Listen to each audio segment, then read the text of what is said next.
আবারও উত্তপ্ত হয়েছে নয়াপল্টন। এবার বিএনপি খেপে গিয়েছে, সকল নেতাকর্মী এবার আন্দোলনে ঝাঁপিয়ে পড়েছে। চূড়ান্ত এক পর্যায়ে যাবে এবারে আন্দোলন, কেননা নতুন করে দলকে সাজিয়েছে এবং প্রতিশ্রুতিবদ্ধ হয়ে তারা মাঠে নেমে পড়েছে। ইতিমধ্যে যে খেলা দেখিয়েছে, প্রথম দিনেই পুরা রাজধানী যেন দখল করে নিয়েছে এবং পুলিশ বিএনপি সেই ভয়াবহ সংঘর্ষ রূপ নিয়েছে। আসুন কথা না বাড়িয়ে সম্পূর্ণ ভিডিওটি দেখে সম্মানিত দর্শক মণ্ডলী, ইতিমধ্যে আপনারা অবগত আছেন অনেক দিন পর্যন্ত 28 অক্টোবর থেকে বিএনপির উপরে যে জর্জাপটা ছিল, সেই জর্জাপটার পরে একেবারে মাথা নিচু করে বসেছিল বিএনপি। কিন্তু হঠাৎ করে তারা যে আন্দোলন দেখিয়েছে, জামাত, বিএনপি এবং সমমনা সকল দলকে ঐক্যবদ্ধ নিয়ে তারা যেভাবে আন্দোলন করেছে, রীতিমতো সকলকে অবাক করে দিয়েছে।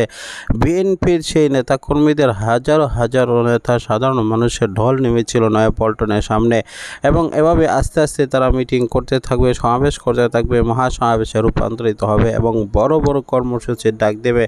ইতিমধ্যে বর্তমান বিএনপির সেই সর্বোচ্চ আন্দোলনের অপেক্ষা রয়েছে সাধারণ মানুষ। আপনি কোন চোখে দেখছেন বিএনপির সেই আন্দোলন এবং তাদের আন্দোলন চূড়ান্ত করার জন্য কী কী পদক্ষেপ গ্রহণ করা উচিত, অবশ্যই কমেন্টস বক্সে আপনাদের মূল্যবান মতামতটি জানিয়ে দেবেন।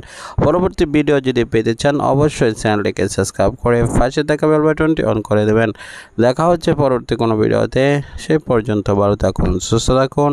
আজকের মতো বিদায় নিচ্ছি। আসসালামু আলাইকুম ওয়া রাহমাতুল্লাহি ওয়া বারাকাতুহু।